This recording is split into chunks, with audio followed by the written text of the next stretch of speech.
banyak sekali yang dilakukan. Nah ini tuh sebenarnya relate banget sama anak-anak sekarang nih Mas, kayak Gen Z, terutama mungkin karena inflasi juga ya, tekanan ekonomi kayaknya sekarang kalau kerja satu aja tuh nggak cukup. Mas sendiri sebagai orang yang sudah melewati banyak karir gitu simultaneously dan kebetulan bisa dua-duanya successful, itu menurut Mas Adit rahasianya apa?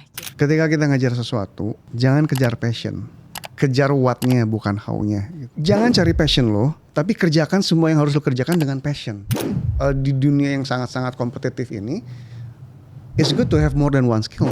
Jadi hal pertama yang gue lakukan adalah gue identify waktu gue tuh habis di mana sih, waste of time gue tuh di mana. Dengan 3 jam yang gue save setiap hari itu, gue berhasil nulis beberapa novel, gue berhasil menulis beberapa skenario, yang mana kalau misalnya diakumulasikan sama dengan biaya yang gue keluarkan untuk pindah hunian itu. Oke, welcome to Jadi Mikir. Di sini kita ada Mas Aditya Mulya. Mas Aditya Mulya ini adalah seorang banyak ya, ada novelis, ada screenwriter, ada corporate professional juga. Yeah. Terus kemudian pokoknya banyak deh, ntar kita akan bahas langsung. Mas Adit, welcome dan thank you so much for making the time. Iya, makasih banget lo udah ngundang gue kesini. Really appreciate it. Oke, mungkin untuk teman-teman yang belum tahu nih siapakah Mas Aditya Mulya, boleh nggak perkenalan sedikit Mas? Ya, jadi kalau misalkan di dunia medsos, gue sebenarnya atau di dunia biasanya gue dikenal sebagai penulis. Jadi menulis novel. Udah lama dari 2003 itu yang nulis novel Jomblo. Kemudian Sabtu Bersama Bapak dan terakhir Medium Ugly. Itu adalah sebuah profession yang gue bilang tadi dari tahun 2003 gitu ya. Dan dari situ gue juga mulai menulis skenario dari 2006. Skenario film. Nah tapi yang banyak orang gak tahu sebenarnya paralel dengan karir menulis gue juga punya membangun karir di bidang logistik selama 23 tahun. Gitu. Mas, tapi gimana sih ceritanya kan ini juga mungkin udah pernah diulas di banyak tempat lain ya, tapi aku penasaran dari menulis novel kemudian akhirnya memutuskan jadi screenwriter, itu gimana sih ceritanya, kayak did you apply for it or kayak someone actually approach you atau gimana sih? Jadi emang dari kecil itu saya senangnya bercerita. Jadi berceritanya itu lewat gambar. Jadi kalau misalkan input senangnya nonton film dan baca komik gitu ya. Nah kalau untuk outputnya senangnya tuh bercerita lewat gambar. Sebenarnya gue bisa gambar tuh. Oh oke. Tapi ya emang nggak dilatih, gue nggak pernah minta les ke orang tua gue, nggak pernah minta kompetisi juga gitu. Jadi ya gambar gue mediocre lah at best, serius. Tapi senang bercerita lewat gambar tuh senang. Nah udah gitu itu kebawa tuh pas remaja. Gue TK fotografi. Pas TK fotografi sampai SMA kuliah tuh gue fotografi. Selalu lah jadi fotografer kelas, fotografer angkatan. Bahkan mulai cari duit dari situ sebenarnya. Side hustle lah waktu kuliah. Waktu itu gue masih pacaran. Kita nyari duit bareng di situ. Dan seperti itu. Terus pas udah ngantor, kesempatan untuk motret itu gak ada. Karena gue mikir gimana ya gue cara bercerita, medium apa lagi yang gue pakai gitu. Oh oke. Gue coba novel deh gitu. Karena waktu itu gak ada connection ke industri film. Akhirnya ya udah nulis novel, nerbitin, ternyata ngehits. Alhamdulillah. Begitu mau difilmin, nah itu menjadi tiket gue gitu. Kayak jadi setiap novel gue yang ingin difilmkan, salah satu syaratnya adalah gue harus menulis skenario-nya. Gitu. Jadi semua novel gue, skenario-nya gue juga yang nulis. Seperti itu. Dari situ mulai memberanikan diri menulis skenario pesanan gitu ya. Dit ada cerita gini-gini, oke boleh. So, nah itu mulai challenge tuh. Maksudnya ya it's a new challenge, right? Yeah. Kalau misalkan lu menulis skenario dari novel lu sendiri, ya you know the story inside out. Iya. Udah inilah gitu. Terus udah gitu, Tapi kalau misalkan nulis skenario pesanan, nah itu is another challenge. Terus gue mikir, oh ya banyak orang yang bisa melakukannya kok. Gue ingin coba gitu. Dan sejauh ini alhamdulillah sih. Ya, oke. Oh, jadi awalnya pada saat novelnya mau diadaptasi, and then you become the screenwriter. Tapi dari situ jadi banyak yang mau juga gitu, tolong dong gitu. Yeah. Jadi ada orderan dari tempat lain. Oke, aku nggak pernah, karena gini, kayak I'm not from that industry gitu kan, and I know that you were not from that industry. You were an engineer, right? Ya. Ya kan, lulusan ITB loh, ini engineer, terus tiba-tiba jadi di dunia kreatif gitu kan. Yeah. Aku masih mau nanya tentang si Jomblo. Jadi pertama kalinya kayak how did you get conviction? Oh, gue harus nulis novel nih, gitu. Sebagai seorang yang lulusan engineer, terus pekerjaannya juga di bidang logistik ya Mas ya. Iya. Kayak gimana tiba-tiba ngide, kayaknya ini harus dibikinin nih bukunya gitu. Itu gimana sih Mas? Iya, jadi sebenarnya keresahan aja sih. Waktu itu gue berada di fase dimana banyak teman gue yang masih galau mencari cinta gitu kan. Terus udah gitu banyak cerita-cerita absurd di kampus gitu yang sini ditolak gara-gara apa, gara-gara itu gitu.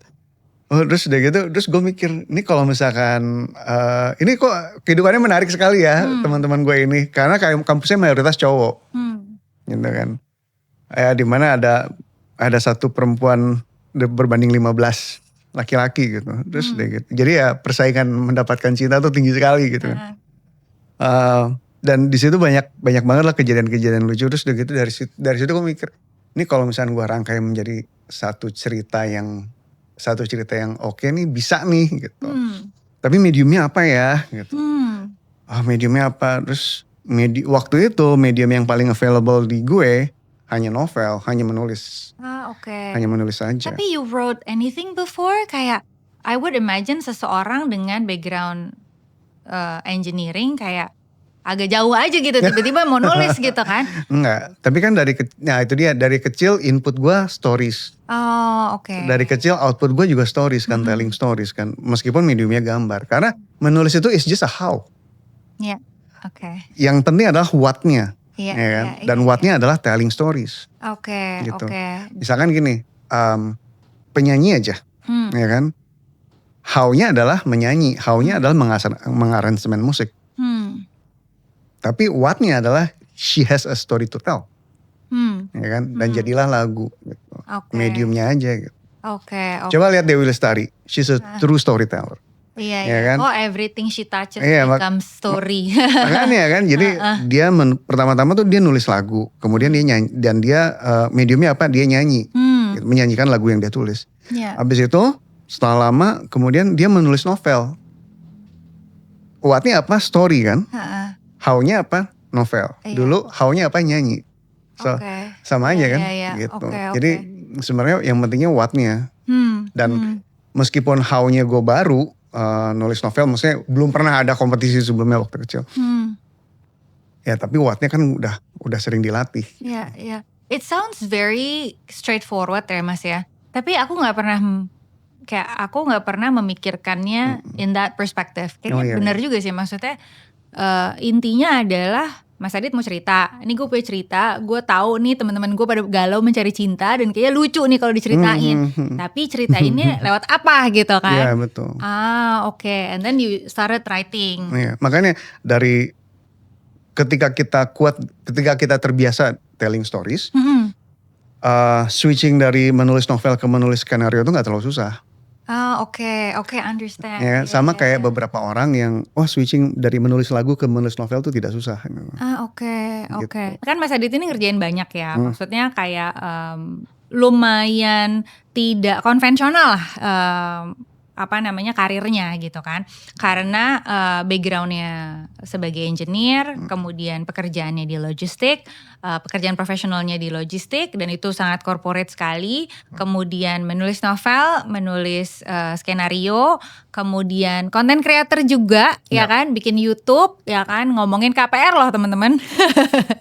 Jadi kayak banyak sekali yang dilakukan. Nah ini tuh sebenarnya relate banget sama anak-anak sekarang nih Mas, kayak Gen Z, terutama mungkin karena inflasi juga ya, tekanan ekonomi kayaknya sekarang kalau kerja satu aja tuh nggak cukup. Jadi kalau misalnya kerja kantor aja tuh kayaknya uangnya nggak cukup. Jadi harus entah freelancer juga atau melakukan hal lain. Dan yang paling mudah mungkin sekarang karena aksesnya udah ada, jadi konten kreator atau jadi afiliator atau jadi live streamer, banyak lah ya, banyak kepengenannya gitu. Nah Mas sendiri sebagai orang yang sudah melewati banyak karir gitu simultaneously dan kebetulan bisa dua-duanya successful, itu menurut Mas Adit rahasianya apa? Ya, kayak apa yang membuat Mas Adit itu bisa ngejalanin karir dan menapaki tangga karir di korporat, tapi at the same time juga sukses di dunia kreatif gitu. Apa resepnya? Kalau misalkan kita mau ngambil intinya, sebenarnya dua, waktu dan fokus. Untuk waktu, pertama-tama kita harus cari waktunya dulu. Karena kita mau melakukan apapun ya nggak akan bisa kalau nggak ada waktunya, benar nggak? Dan jangan juga kita kerja tapi kita ngonten. Ya karena itu kan kita kan dibayar untuk mengerjakan pekerjaan kita gitu kan. Jadi jangan overlapping di jam kerja juga gitu. Jadi hal pertama yang gue lakukan adalah gue identify waktu gue tuh habis di mana sih? Waste gue di mana gitu. Waste of time gue tuh di mana gitu. Gue tidur 8 jam, gue kerja 8 jam. Terus udah gitu, kalau gue mau ada side hustle, gue lakukan di luar jam kerja gue kan. Tapi kok gue nggak bisa ya? Kenapa ya? Kemudian makanya gue deep dive. Oh ternyata waktu gue abis di macet. Oh gila, gue bolak-balik tuh gue bisa 3 jam gitu. Wow. Ya kan, bolak-balik kantor tuh gue bisa 3 jam. So I made the decision. Oh ya udah kalau gitu gue pindah. Gue pindah ke hunian yang dekat kantor gue waktu itu. Dan jadi gue berubah menjadi dari yang drive to work yang tadinya gue menghabiskan waktu 3 jam. Jadi gue jalan ke kantor. Yeah. Dan dengan jalan ke kantor itu, dengan 3 jam itu bolak-balik. Iya bolak-balik. Aku tuh di kepalaku 3 jam kali sekali 2. jalan. Enggak. Nah dengan penghematan waktu 3 jam itu, gue pulang kantor jam 5, jam 5.15 udah nyampe rumah. Terus udah gitu, dari situ gue gue bisa sholat dengan tenang, gue bisa nulis dengan tenang. Dan gue masih bisa tidur dengan cukup gitu. Dulu waktu masih harus menempuh macet 3 jam, itu parah sih. Itu gue pernah tidur di mobil. Jadi kan siang kerja, malam nulis, baru tidur jam 2, jam 3, jam 5 udah bangun lagi. Ya ampun. Beberapa hari kayak gitu, itu waktu proses penulisan Jomblo. Gue pernah tuh lagi lampu merah, gue ketiduran. Astaga. Terus udah gitu semua orang udah lewat. Astaga. Gue nggak tahu tuh berapa lama gue tidur karena yang ngebangunin gue adalah tukang koran ngetok-ngetok. Ya Allah. Dikirain gue mati apa gimana gitu. Pokoknya tahu sih pasti tidur. Tapi pas gue ngeliat sekeliling, wah gila udah ini banget ya. Udah mobil udah jalan. Gue nggak tahu tuh seberapa lama gue tidur di situ. Bahaya banget. Iya makanya. Terus wah ini nggak sehat nih. Mementingkan side hustle tapi hidupnya jadi kayak gitu kan. Jadi ya udah, gue ngambil keputusan, gue harus menghilangkan macet ini nih. Ya udah, akhirnya gue pindah hunian. Oh oke. Gitu. Jadi ternyata itu sangat signifikan sekali ya, berpengaruh ya. Iya, dengan 3 jam yang gue save setiap hari itu, gue berhasil nulis beberapa novel, gue berhasil menulis beberapa skenario gitu kan. Yang mana kalau misalnya diakumulasikan, sama dengan biaya yang gue keluarkan untuk pindah hunian itu. Iya, wow, oke. Berarti sengaruh itu ya. Banget. Jadi sebenarnya yang paling utama tadi kalau misalnya aku boleh recap dari yang Mas Adit bilang, pertama harus tahu mana waste-nya. Waste of time-nya. Waste of time-nya.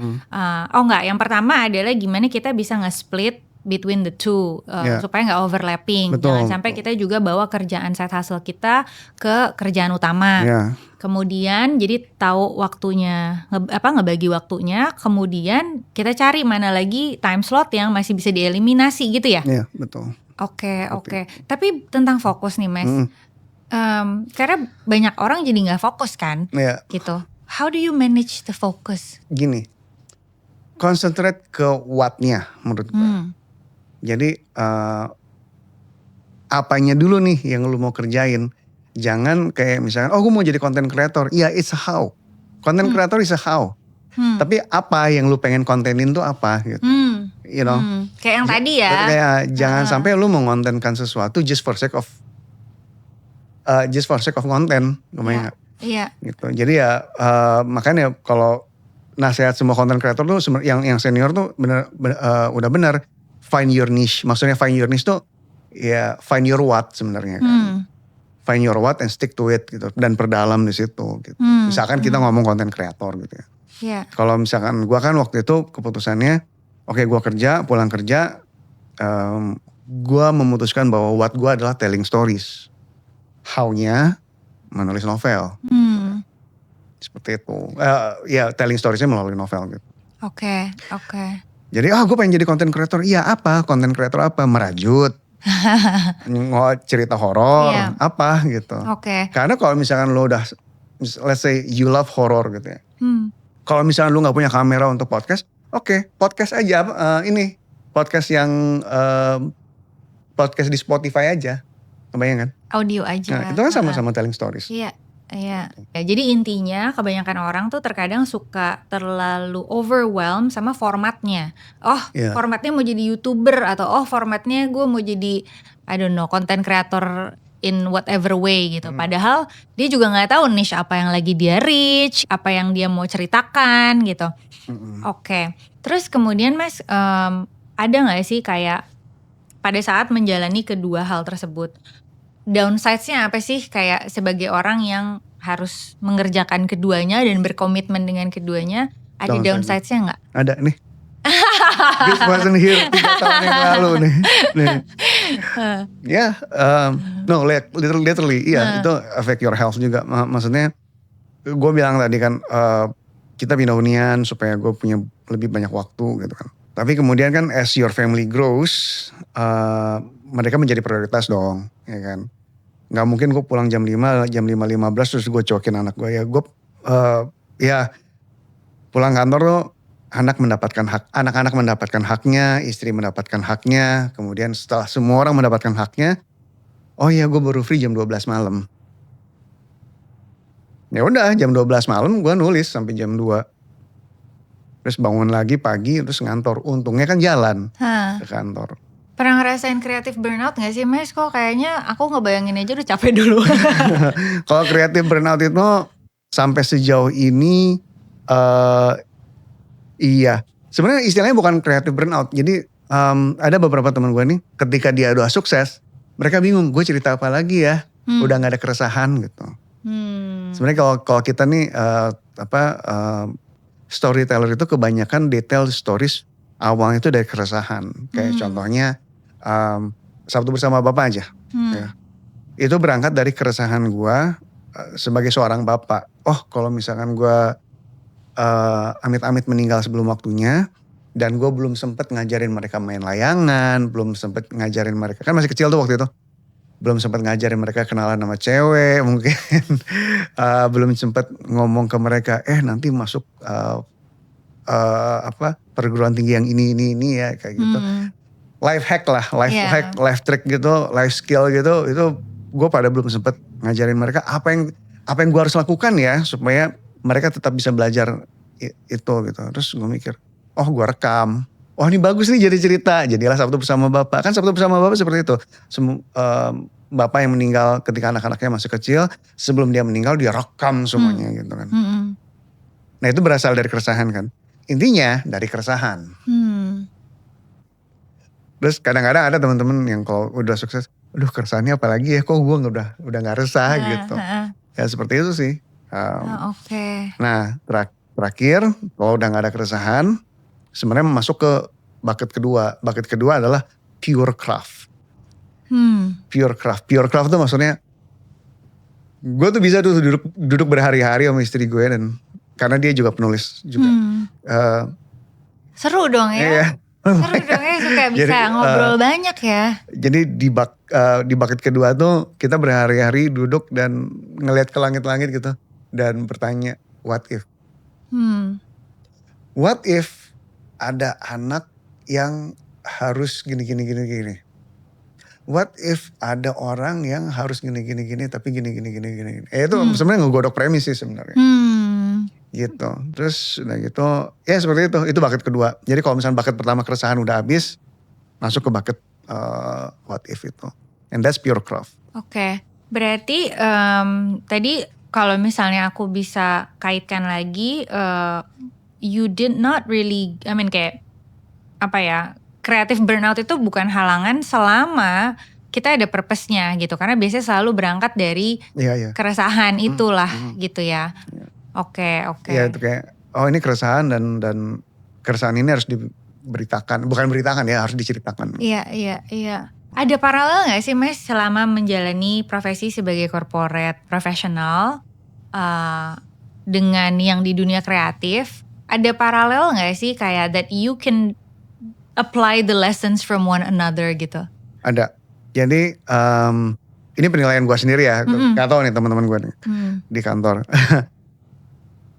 I tell the stories better. Jadi kalau misalkan client facing, ini ada apa gini. Oke, calm down. Jadi gini Pak ceritanya. Gini. Udah setelah dijelasin baru, oke, thank you for the update. Ya seperti itulah. Jadi ketika kita ngasih presentasi ketika kita ngasih presentasi tahunan ke sebuah klien, ya we start with we start with the story. Jadi we were not just presenting the numbers. So numbers are the bukan the how. Numbers itu cuman gak cuman juga. Numbers itu penting, tapi what story do you tell with that numbers gitu kan? Iya. Seperti itu. Ya kita ada kayak gini. Karena gini dampaknya adalah ya seperti yang kita bisa lihat ini performanya berapa persen. Nah dari situ mereka lebih ngerti gitu.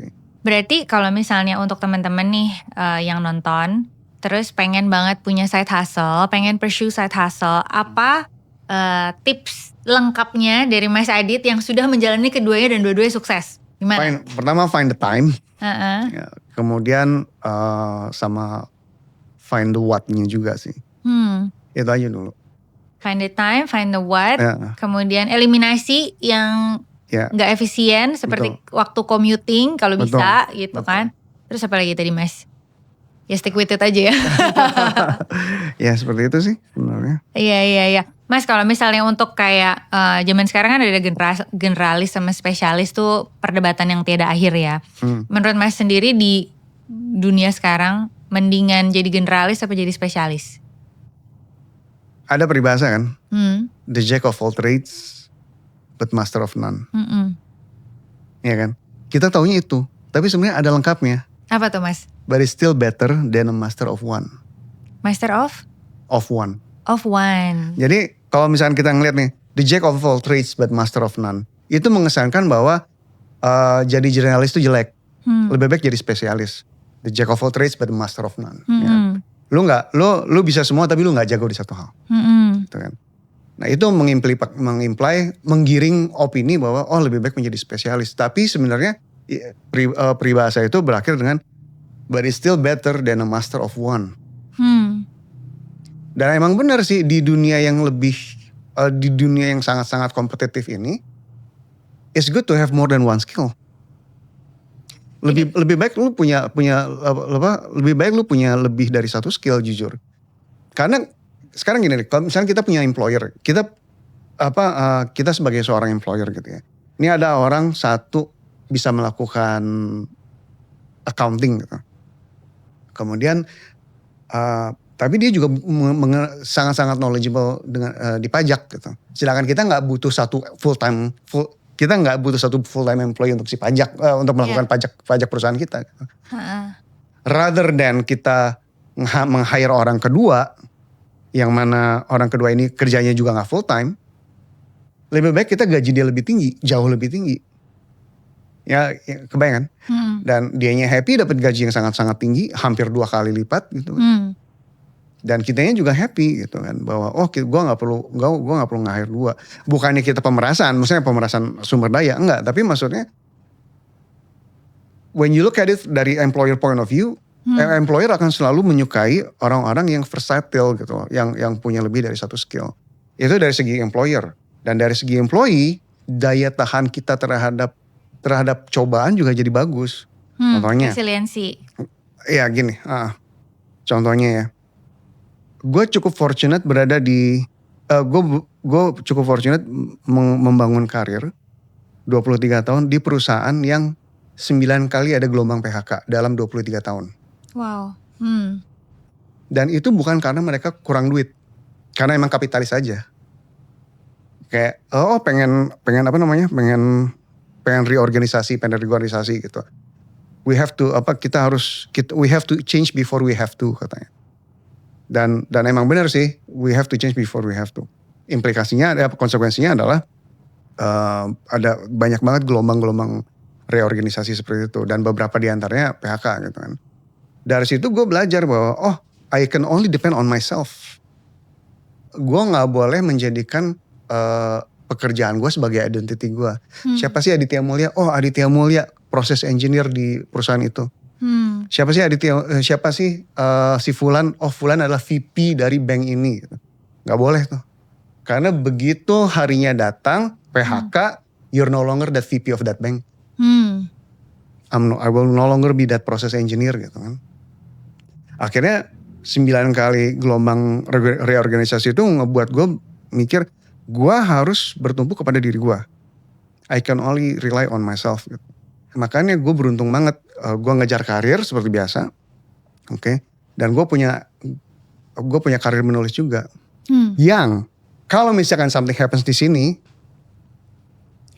gue masih bisa survive di sini. Ya, ini kayak diversifikasi resiko juga ya. Iya, gitu. Terus kayak dan kita jadi punya leverage. Dit nanti lu pecat, oke. Lu mau pecat gue, fine. Emang kenapa gitu? Iya. You know, ya kayak gitu. Iya. Kalau kata influencer siapa ya namanya, lupa deh, pokoknya dari Amerika, dia ngomongnya itu namanya fuck you money. Iya.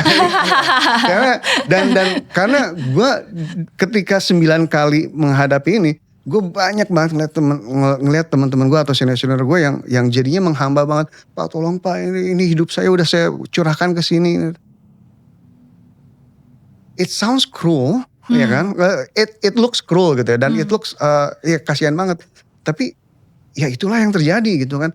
Dan I sort of like, gue nggak boleh nih kayak berada sampai di posisi harus menghamba ke seseorang dan getting cut off anyway gitu kan. Gue nggak boleh bergantung kepada orang lain. Gue hanya bisa bergantung kepada diri gue sendiri gitu. Makanya gue makanya gue melakukan semua yang gue lakukan ini. Iya. Gitu. But I really like that the quote when you said we have to change, apa gimana tadi kayak we have to change before we have to. Yeah, we have to change before we have to. Okay, can you elaborate on that? I really like the sound of it. Iya, jadi biasanya sih ini waktu di kantor, mereka tuh ngelihat ke depannya, ke depannya nih kita bakalan, kok kecenderungannya trennya seperti ini ya, trennya akan terjadi sesuatu gitu. Terus yaudah kalau gitu kita sebelum itu terjadi kita rampingkan diri kita dulu yuk. Kayak misalkan 3 tahun terakhir nih profit kita mengecil terus nih. Kalau gitu sebelum kita dipping into the red gitu ya, dipping menjadi rugi gitu, yuk kita reorg yuk agar kita nggak perlu red dulu gitu. Okay. Karena gini, karena ketika kita berubah. Ini kalau misalnya kita dari corporate point of view ya, bukan employee point of view. Karena gini, ketika kita berubah sebelum kita harus berubah, itu kita lebih luasa. Apa yang kita bisa korbanin? Ini kita bisa efisiensi, ini kita bisa efisiensi. Kalau misalkan kita berubah setelah kita berada dalam masalah, itu pembabatannya lebih tidak manusiawi. Iya. Yang penting kita nggak rugi gitu kan. Iya. Bagus juga sih, aku suka tuh kayak maksudnya jadi kita harus responsif juga ya, responsif terhadap kayak kalau udah ada tren dikit yang kurang langsung dirubah gitu, jangan nunggu sampai udah red duluan gitu ya. Konsekuensinya apa ya beberapa kali dari itu ya. Iya. Kalau udah kayak gitu employee, kalau udah kayak gitu aku bawaannya pengen ngomong politik tuh Mas. Jangan. Bicara mengenai berubah aja. Oke. Jadi Mas, kalau misalnya ada satu takeaway yang bisa disampaikan ke teman-teman Gen Z milenial, ya teman-teman yang profesional muda atau yang lagi mencari karir apa yang paling sesuai buat dia, kalau misalnya dia kayak punya interest banyak banget dan semuanya pengen dilakuin gitu kan, apa satu pesan gitu yang bakal dikasih tahu ke orang itu? Ketika kita ngejar sesuatu, jangan kejar passion, tapi kejar what-nya bukan how-nya gitu. Itu sih sebenarnya ya. Maksudnya gini. Gue mau resign ini, gue mau ngerjain ini apa? Ini passion gue. No it's not. No it's not gitu. Karena passion is a how not a what. Nah itu yang sering orang bingung. Maksudnya gimana? Maksudnya gini loh. Jangan cari passion lo, tapi kerjakan semua yang harus lo kerjakan dengan passion. Itu. Oke. Itu mungkin pesan gue ke anak muda ya. Lo gak perlu ngejar passion lo. Tapi kerjakan semua yang lo harus lakukan. Kerjakan semua yang lo harus kerjakan dengan passion. Dengan passionate. Jadi apakah passion itu sesuatu yang perlu dicari atau tidak Mas? Enggak. Karena it's a how. It's a how. Kayak misalkan kenapa manajer gue. Ya ini sejarahnya maaf ya. Bukannya gimana-gimana. Beberapa manajer gue tuh sangat suka kerja dengan gue. Karena mereka selalu bilang. You're so passionate in what you do ya. Gitu. Gila, maksudnya ya lu ngasih 110% gitu. Yeah. I like how you handle this. You handle this with total focus, with passion segala macam. Seperti itu. Dari situ gue belajar. Oh iya, passion is a how. Gitu kan. Gue pernah di sales, gue pernah di finance, gue pernah HSSA even. Sekarang terus udah gitu gue pernah continuous improvement. They all say the same thing.